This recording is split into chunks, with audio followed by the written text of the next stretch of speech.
These monitors could hardly be more similar and more different at the same time. Both of them are OLED gaming monitors and both have the same 27-inch size and 1440p resolution. But there's a huge difference between them. The price. This right here is one of the cheapest OLED gaming monitors you can buy right now. It's about $380 in the US and it goes for similar money in other regions as well. But this one right here is the most expensive 27-inch OLED monitor on the market. You could almost buy 3 of the cheaper one for the price of just one of these. That's just insane.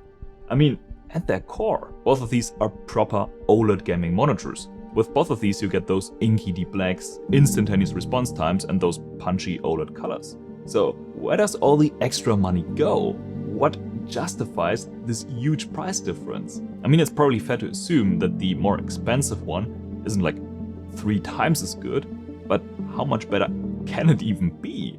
Well, on paper at least, it's not a fair fight. The much more expensive Asus is using a tandem W OLED panel, which is the newest and basically the highest tier OLED tech on the market right now. And the much more affordable AOC only uses a plain normal QD OLED panel that was launched like a few years ago. By the way, there are actually multiple versions of the AOC Q27G41ZDF, because apparently that name alone is confusing enough already. But according to AOC, all these are using the exact same panel. So this comparison should apply to those models as well. I have all of them linked down below. But let's put the affordable and the expensive OLED side by side and see how much of a difference the price tag actually makes. And yeah, at first glance, they do look different. It's hard to argue that the expensive monitor on the left doesn't look better here. But that's mainly because it's brighter. Both monitors are at their default settings with the brightness turned all the way up. And when we compare them with full screen wide, it's obvious that the more expensive Asus gets a lot brighter. 350 nits really is a lot for an OLED, while the AOC is one of the dimmest OLED monitors I've tested so far. Now, I've tested a few other monitors that use the same underlying panel as the AOC here, and this panel typically does about 50 nits more, so this seems to be a sub-variant of that panel that's slightly limited. I'm not sure if they're just using the worst copies of that base panel here, or if AOC just limits the brightness on purpose, either to create an artificial distance between this monitor and their more expensive models, or if AOC just has to limit the brightness to extend the lifespan of that panel. I mean, at this price point, there's probably not that much room for warranty replacements, so my guess would be that AOC wants to play it safe here. Whatever the reason might be, that 150 nits difference is not quite as extreme as it sounds. Technically, the more expensive monitor is almost 80% brighter, which is impressive, no question, but if you account for human perception, the Asus appears just about 25% brighter to the human eye, which, you know, is still a good bit brighter, but that's not a night and day difference. That said, I do wish the AOC was just a bit brighter. Both monitors are glossy, so from time to time you just need a bit more brightness headroom to rival ambient light. And I've been using the AOC at 100% brightness a lot, and I gotta say that I miss the extra 50 nits that many of the other monitors with this panel have. Fortunately, there's the option to turn off the uniform brightness setting, which helps a lot for gaming in a bright room. But the same is also possible on the Asus, so the margins between them stay about the same. Point is, the expensive monitor gets bright enough for almost all viewing conditions without needing to touch that uniform brightness setting, while the cheaper monitor feels like you gotta compromise on brightness. So brightness is a big factor between them. So what about HDR then? Honestly, it's not even close. When you compare them side by side, the entry-level OLED makes HDR look like SDR almost. Small highlights really make the biggest difference here. They get extremely bright on the Asus, looking like actual light sources, while looking kinda dull on the AOC. And that's no wonder, because the expensive monitor more than triples the peak brightness of the budget OLED. Part of that comes down to the Asus just using a superior tandem OLED panel, but the AOC also doesn't get as bright as it could. For some reason, AOC decided not to include a peak brightness HDR mode here. On most OLED monitors, you typically find at least one mode that prioritizes accuracy and one mode that prioritizes peak brightness instead. But this one only has the accuracy-focused mode. Of course, the more expensive Asus has such a mode too, and even in this mode, it gets a good bit brighter than the cheaper monitor. But yeah, I prefer the peak brightness mode, and I really wish AOC would have included such a mode too. I also tested one of the slightly more expensive siblings of this monitor, and that one has a peak brightness mode, which allows it to reach much higher levels using the same panel. It's a bit of a shame that this one doesn't even come close to that. But don't get me wrong, HDR still looks pretty decent on this monitor. In isolation, when just looking at this monitor with no reference, you can still totally enjoy a good HDR video or movie on this monitor. It's still an OLED monitor after all, and it blows every standard IPS or VA out of the water. But yeah, the expensive OLED is on a completely different level. There's no arguing with that.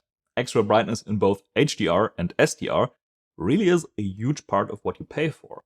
But what if we equalize the playing field by comparing both monitors at the exact same brightness? They start to look very similar. There are slight color differences here and there, and white looks a bit warmer on the Asus, but really, that's about it. There's definitely nothing that would suggest that the monitor on the left is almost 3 times as much as the one on the right. And the measurement results really drive that point home. Kind of surprising, but the cheaper AOC has the much better factory calibration. This is actually as good as it gets for this panel, so AOC really did a great job here, which I did not expect at this price point.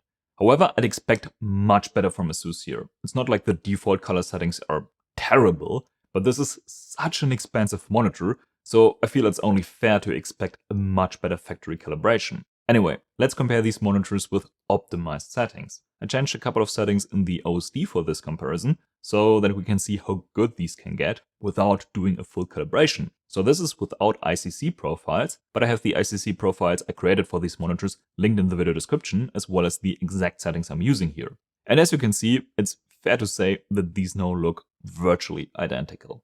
And the numbers confirm exactly that. It's honestly kind of remarkable that both of them look so similar now. I mean, price aside, these two are using two completely different kinds of OLED panels. A tandem W OLED panel and a QD OLED panel. And yet the image looks very similar. Even the color saturation, or the color volume rather, is extremely similar.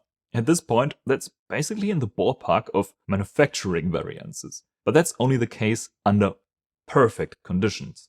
Structurally, these two panels are very different, and sometimes that becomes painfully obvious. There's a huge difference between them as soon as ambient light hits the screen. The glossy tandem OLED on the expensive monitor handles ambient light exceptionally well, while the QD OLED panel shows the classic black lift and magenta shift issues that QD OLEDs are known for. That's not something only this more affordable model has, this affects all QD OLED panels currently on the market. And if you're using your monitor in a bright room, that's a huge drawback. Now, both panels are also glossy, and that comes with its own pros and cons, but when it comes to the quality of the coating, the more expensive monitor has a clear edge. The reflections are sharp and mirror-like, it's like a black mirror really, while the coating on the QD OLED looks slightly more hazy. It often makes reflections look less sharp and sometimes even streaky or bloomy. I gotta give it to the QD OLED though when it comes to pure light absorption. As you can see, the light reflection does look dimmer on the QD OLED. Overall though, in a bright room, I much prefer using the tandem OLED. For me, the sharper reflections make all the difference, and I find it much easier on the eyes. Another big difference between these two is text sharpness. The less expensive QD OLED is still using a triangular subpixel structure, and that has a negative impact on sharpness and color fringing. We get those classic green and magenta color fringes. The more expensive tandem OLED though is using an RGWB pixel layout, which has virtually no color fringing. So text and sharp edges really look a lot cleaner on the more expensive Asus. I guess that's not the most important advantage though, as most people aren't looking to buy an OLED monitor for working with text. And the subpixel structure really doesn't matter for things like content consumption or gaming. What does matter for gaming though is the refresh rate. And this is probably one of the biggest differences between these monitors. The affordable OLED runs at 240 Hz, which, is pretty decent already, but the expensive one runs at a whopping 540 Hz. That's 2.25 times as much, which makes it almost seem fair that it's like 2.9 times the price. And it even has the option to run at 720 Hz, which, is 3 times the refresh rate actually. However, it has to drop the resolution down to 720p to reach 720 Hz, which is a huge drawback. But the sheer motion clarity at 720 Hz is still very impressive.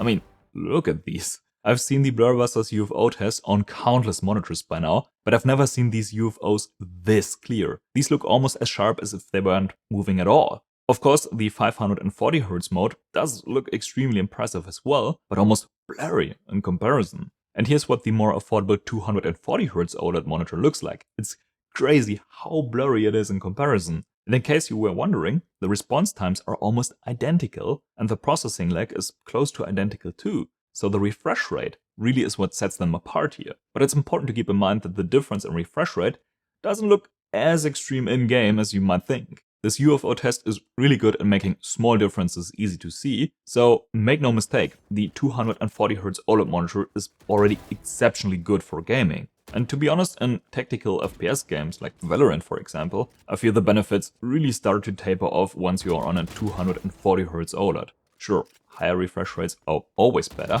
I mean, I just made an entire video about how our eyes can see like 40,000 Hz. But for games like Valorant, at 540Hz, we're already deep in diminishing returns territory. So yeah, 540Hz is nice, no question, but don't expect a huge jump from 240Hz, and definitely don't expect to get a huge advantage in most FPS games. Now, it's probably also worth mentioning that the expensive OLED has much better ergonomics and a superior build quality, and it's packed with features and gimmicks. I guess one of the highlights is the proximity sensor, which actually sounds like a fantastic idea on paper. There's this little sensor located in the chin of the monitor, and every few minutes it checks if you're still sitting in front of the screen, and if not, it'll turn off the display to prevent burn-in. Now, this might be a me issue, but I find it to be pretty unreliable even when I have it set to the farthest detection distance. Maybe I'm just not moving enough, but it turned off the screen on me a couple of times while I was still sitting directly in front of the monitor. So I just ended up disabling that sensor. But there's one feature I actually find pretty useful, the 1/4-inch thread on top of the stand. It's a standard thread you can use to mount countless things like lights, a webcam, a fan or whatever. Definitely one of the more practical features that this monitor has. The cheaper OLED though is a stark contrast. No gimmicks, just the OLED panel in a super generic housing. And combine that with the most basic stand you can imagine. It's too low, it's wobbly, and you 100% gotta get a monitor arm for this one. But I think that's totally fine at this price point. This monitor really is all about that OLED panel, and AOC stripped everything else down.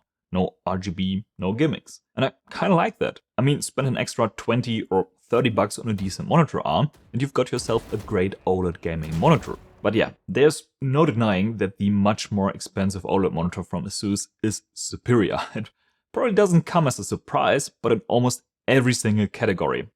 Brightness, coding, text clarity, motion clarity, HDR, it's just better, except for the factory calibration for some reason. But yeah, most of the improvements it has over the affordable OLED are just thanks to that tandem OLED panel. And here's the thing, there's another monitor from Asus that uses a glossy tandem OLED panel, just like this one, and it costs way less. Okay, it only runs at 280Hz, and it doesn't have all the bells and whistles that this high-end monitor has, but it gets you like 95% of the way there. So the super high 540Hz refresh rate really is the biggest reason why this monitor is so expensive. It's a Halo product after all, a monitor for enthusiasts and professional gamers, so I think for most people the 280Hz version makes a lot more sense if you're looking for a premium OLED.